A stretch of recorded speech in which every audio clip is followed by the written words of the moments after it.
Mga bro, isa na namang malaking hakbang sa pagpapalakas ng depensa ng Pilipinas ang ating masasaksihan.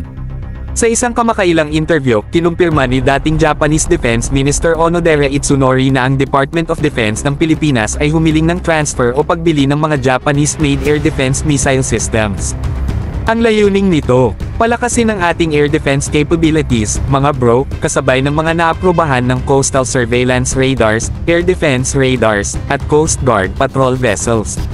Kumbaga, full package na ito para protektahan ang ating kalangitan at karagatan. Alam natin, importante ang air defense systems pagdating sa pagprotekta sa ating teritoryo, lalo na sa West Philippine Sea. Kung matutuloy ang transfer ng Type 81 at Improved Hawk Air Defense Missile Systems ng Japan, malaking bagay ito para sa Armed Forces of the Philippines, AFP.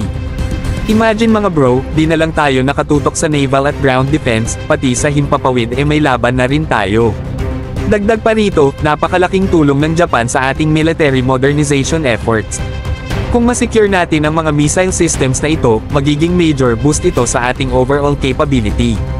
Siyempre, mas mabibigyan tayo ng leverage pagdating sa mga usapin ng national security, lalo na't palaging nakatutok ang mga mata ng buong mundo sa region natin.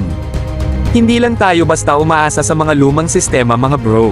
Bibigyan tayo ng Japan ng cutting-edge technology na swak sa mga banta na hinaharap natin sa kasalukuyan. Kaya kung iisipin, itong partnership na to ay hindi lang para sa ngayon, kundi para sa hinaharap ng ating bansa. At habang patuloy na nagre-retire ng mga missile systems ang Japan, pabor to sa atin dahil maaaring mapunta ito sa AFP.